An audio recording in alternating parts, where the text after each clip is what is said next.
నీకు తెలిసిన వృత్తి లేదంటే నువ్వు చేసిన వృత్తి తరతరాల వృత్తిని దాన్ని నాశనం చేసి దానికి కులాన్ని అంటగిచ్చి నువ్వు ఇది చేస్తున్నావు కాబట్టి నువ్వు తక్కువ అని చెప్పి దాని వ్యాపారం కింద మలసకుండా నిన్ను ఇంకా నశింపజేసేటట్టు చేసింది అది ఆధిపత్య ధోరణ లేదంటే ఈ రోజుకి ఏదైనా గవర్నమెంట్ ఇంకేదైనా స్కీమ్ తీసుకురాకపోవడమా?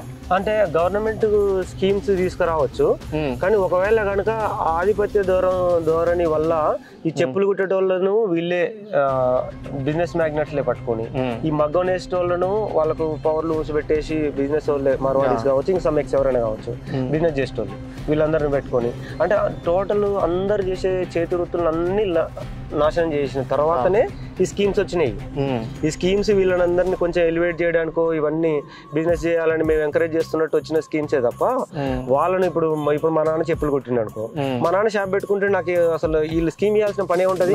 ఎందుకు ఇప్పుడు నా ఊర్లో 10 మంది మాదిగోళ్ళు షాపులు పెడితే సరే 50 మంది మాదిగోళ్ళు షాపులు పెడితే నా ఊర్లో 3000 మంది ఉంటారు. 3000 మందికి వీళ్ళ చెప్పులు ఇవన్నీ జనరేట్ అవుతున్నాయి అంటే మాకు స్కీమ్ తో పనే లేదు. ఎందుకు వాళ్ళందరికీ చెప్పులు కుట్టించి చేస్తే మాకు డబ్బులు వస్తాయి కదా. ఇప్పుడు తెలంగాణ రాష్ట్రంలో ఎన్ని చెప్పుల షాపులు ఎక్కడి బ్రాండ్స్ ఎక్కడి బాటా ఎక్కడిది ఇవన్నీ మోచీలు బాటాలు ఇవన్నీ ఎక్కడి. సో అంటే ఏంటి అంటే ఇవన్నీ సిస్టమేటిక్ గా ఈ చేతి వృత్తులను వాళ్ళ చేతిలోకి తీసుకున్నారు. అది బిజినెస్ పర్పస్ లో తీసుకున్న తర్వాత ఏమైంది అంటే వీళ్ళందరూ ఆల్రెడీ రోడ్డు మీద పడ్డారు. ఈ రోడ్డు మీద పడ్డప్పుడు ఏం చేసిందంటే గవర్నమెంట్ అప్పుడు వీళ్ళకి బిస్కెట్లు వేయడం స్టార్ట్ చేసింది. ఎటువంటిది అంటే డబ్బులు కొట్టేవాళ్ళు చెప్పులు కొట్టేవాళ్ళు 3000 పెన్షన్ ఇస్తారు. లేదు అని అంటే వీళ్ళ చెప్పులు మనం కొందాం. ఇప్పుడు ఎప్పుడైనా లిడ్ క్యాప్ అనేది ఉంటుంది, ఎప్పుడైనా ఈ చెప్పులు మనం కొనాలనేది ఉన్నదా? మాదిగాళ్ళు ఇప్పుడు ఎంత మంచి చెప్పులు వేస్తారు, చెప్పులు తీస్తారు.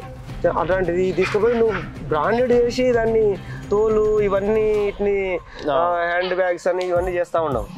కానీ వీళ్ళు చేసినవి కొని వాళ్ళకి ఇమ్మీడియట్ గా డబ్బులు ఇచ్చేస్తే వాళ్ళు ఒక బిజినెస్ లోకి ఎంటర్ అవుతారు కదా. అంటే వాళ్ళకు బిజినెస్ లోకి వాళ్ళని ఎంటర్ చేయడం ఇది ప్రభుత్వాలకు కానీ మిగతా ఈ అంటే కార్పొరేటర్లకు ఇష్టం లేదు. సో అంటే ప్రభుత్వం కార్పొరేటర్లతో మింగిల్ అయ్యి వీళ్ళను రోడ్డు మీదకి వేసేసి వీళ్ళు ఏంటంటే గవర్నమెంట్ మీద మాత్రమే డిపెండబుల్ అనేది చేసి దానికి స్కీమ్స్ ఇచ్చేసి ఓటు బ్యాంకుల రూపంలో చూస్తున్నారు వాళ్ళని.